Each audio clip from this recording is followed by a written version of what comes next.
Hi guys, it's Dave here again.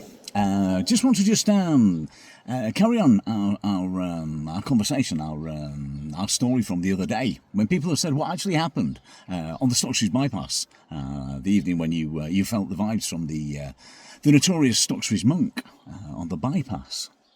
Well, I thought today we'd just have another quick session to explain a little bit more about what happened on that night, because we've been fascinated for quite a while. Very, very interested, obviously, it's in this monk, because it's very, very notorious, and the Stockstreet bypass was literally what it is to a very, very, very busy road where there has been deaths now because people just speed on that road, but it's a bypass to bypass Stockstreet and Deepcar, and with that came they disturbed this monk. So we've been for ages now trying to see, obviously we've seen so many other things, but never actually come across the monk. Maybe because it says we don't do commercial, but we did think that we'd like to try and see if we could communicate or get a glimpse or a sense of the monk. So we drove back the other night, guys, very, very late. And as we were driving, the bypass was pretty quiet. And it was very, very dark. And myself and my daughter, we could feel the vibrations. We could feel that something was slightly different to the usual way when we come home on that way. So when we started to look at each other and feel those vibes, we said, we're pulling. We pulled in, parked up and left the window open slightly on the passenger side. And it was that moment where we really felt the presence or something. We felt it so many times in different situations, obviously all the time, but on the Stockstreet bypass. Tonight, maybe the other night, it was very, very heightened. It was very, very, very high in frequency. It's kind of hard to describe sometimes, but we felt it, we smelt it, we could hear it, we could taste it almost. But anyway, we both turned around, and as we turned around, we have to presume that the cloaked one was in the car behind us. Because as we both turned around, it was very, very dark in the back, and we saw something, it was almost scurried back past us.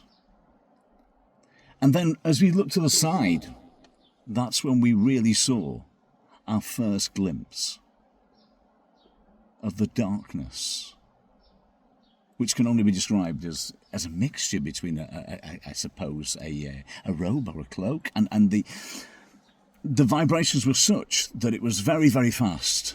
So we both saw a wall of darkness, but only fleeting, and then disappeared crazily enough, into the fields on the side. But it was definitely there. It was definitely the spirit of the monk on the Stockstreet bypass. And we hadn't got any technology with us to pick up any extra vibrations, just our own vision, just our own ESP, very much heightened. But I'll tell you guys, we were so honoured and so privileged and so pleased to have actually, we would like to have seen more. And, hopefully we will investigate more, but it's on our list to go back down again. But we will go again, and we'll let you know.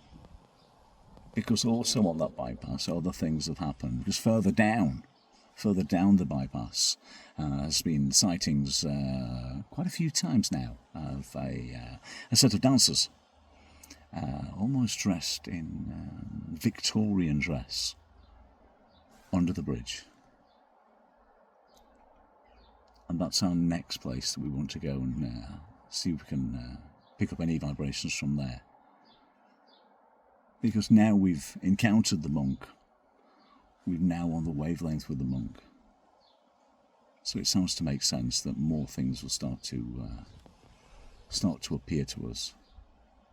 And the fact that we're both now in tune with the ESP, with our ESP, and the aura of ourselves and our higher selves, matching the vibrations of the monk, that area to us now is really ready for more investigation.